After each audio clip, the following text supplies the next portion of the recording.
What's up? This is Scrublord, and as you should know, the Danger archetype is living up to its name. The deck isn't even out yet, and it's already on people's radar as a possible meta contender moving forward. This deck generates some insane card advantage, especially when combined with Dark Wolves, and I've been playing against them online, and I've had my butt royally handed to me on numerous occasions. Now, this has me thinking, yeah, it might be a bit early to start planning side decking options, but why not start right now and I could share my thoughts with you so that you could be successful playing the Danger matchup.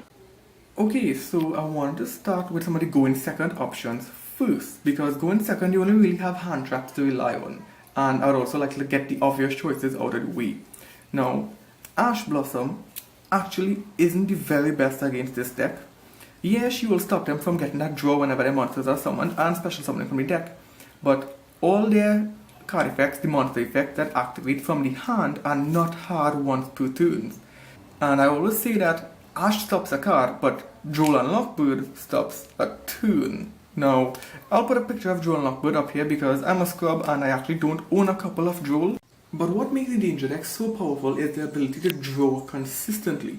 Each time they special summon a monster, they get to draw, essentially replenishing their hand and allowing it to push forward a little bit harder. So that's why Droll and Lockbird is so important.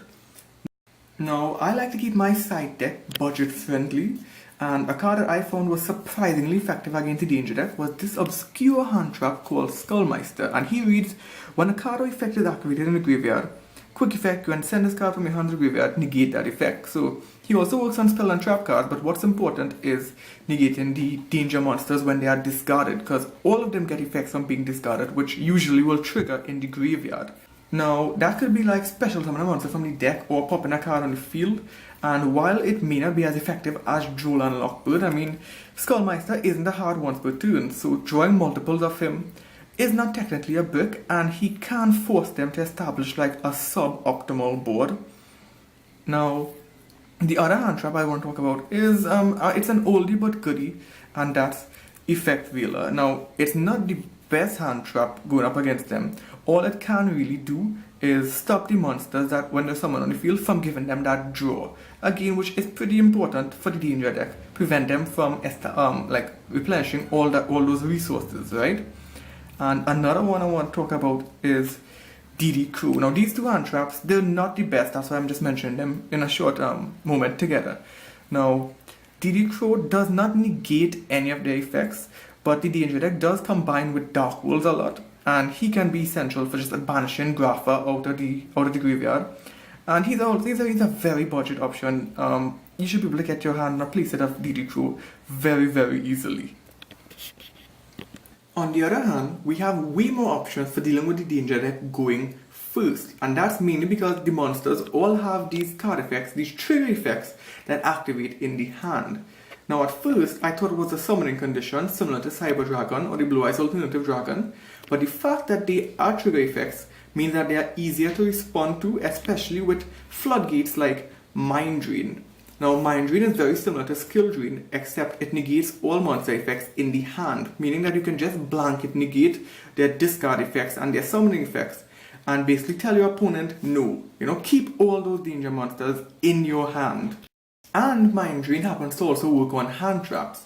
But you should also keep in mind that if your opponent manages to discard the Danger monsters by other card effects like Twin Twisters, which is also something that your floodgates are susceptible to, but also like I've seen some players run Trading to get the Danger Bigfoot in the graveyard, then the Danger Bigfoot will trigger and he will also pop the Mind Drain on the field, making a lot more room for them to make their plays.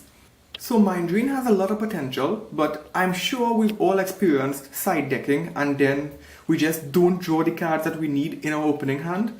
If you get that Mind Drain mid to late game, it's essentially dead. Which got me thinking about another old floodgate that I think might even be better than Mind Drain, and that's Shadow Imprisoning Mirror. Not only are the Danger monsters all dark, but also the archetypes that they like to mix with, like the Dark Wolves. And Shadow Imprisoning Mirror also negates the field and graveyard, which can really help in preventing them from accruing all that card advantage. You see, each time a Danger monster is special summoned, they usually draw. Shadow Imprisoning Mirror stops that, as well as when they go to the graveyard, they'll trigger to either pop or special summon from the deck, What this does is essentially limit them to working with only the resources that they have in their hand, and it can just severely cripple their ability to gain card advantage and gain all that momentum that they use to overpower their opponent. And actually, some of the first ideas I had for countering them were the generic graveyard floodgates like Macrocosmos, DD Fissure, D Fissure and DD Ground and stuff like that. But if you read the danger cards carefully, they all gain effects when they are discarded, but not necessarily when discarded to the graveyard. So they can be banished and they will still resolve and they will still plus. And that mistake actually costed me a lot of games when I first sided in the generic graveyard floodgates. Another good card that provides some much needed disruption is Mind Crush. Now, Mind Crush has recently been reprinted in the Layer of Darkness structure deck. So again, it's very easy to get your hands on them.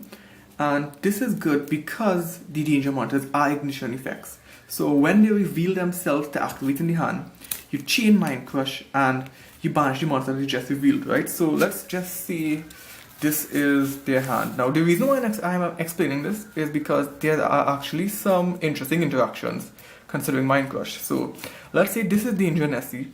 Your opponent activates Nessie's effect, right? You chain Mind Crush, obviously you know that Nessie is in their hand. So you banish the Nessie. Nessie will not activate from being discarded, but it will resolve and force you to discard another card from their hand. So let's say you discard this card from their hand and this is the danger, Bigfoot. Bigfoot will still trigger in the graveyard and pop a card on the field. So that's why Mind Crush is not like the best, but it can put in some work. And if you run multiple Mind Crush, then I mean the first one will obviously let you see their hand, chain the second one and call another danger monster, and you can snipe multiple cards out of their hand. The final card that can be really good against the danger deck is Called by the Grave, and this is another one that's very easy to get a hold of. This is the common one that came out in Flames of Destruction. And what makes this good is not just the fact that it banishes the monster from the graveyard, but the fact that it negates the monster for the entire turn. And that entire turn negation is crucial because, like I said, the danger monsters are not once per turn, not hard once per turns. So if they draw multiples of it, it's possible for them to potentially trigger multiples of it in that turn. This negating one of that monster in the graveyard could potentially turn the rest of their hand into bricks. Now, like I said again, this is not the best trap against them, or not the best disruption against them, but it can force them to make a suboptimal board and put you in some sort of advantageous position. Some other cards that might be interesting to experiment with are like Summoner's Curse, Summon Breaker, and Summon Limit and stuff like this. These aren't the best, but I mean, they might be fun. I've tried them out. They haven't really had a lot of success using them, but they are incredibly budget options. They're all double-edged swords actually, in that they affect you as well, which is one of the reasons why they're not the best. As well as the danger deck does have like inherent outs to them, in that Bigfoot, when he goes to the grave, he can pop them. But I mean, I've had some fun using Summoner's Curse in True Dracos, because decks that don't really use their special summon can potentially, I guess, use these kind of cards. But like I said, they're not the best. I just thought they were worth mentioning. That, and maybe even stuff like lose one turn, and well, the classic skill drain can provide some assistance. In the end though, these were just my thoughts on how to counter the danger deck. I hope you find them useful, I hope you find them interesting. Maybe you have better ideas than me, I don't know. I'm just a humble scrub lord, and I thank you for watching.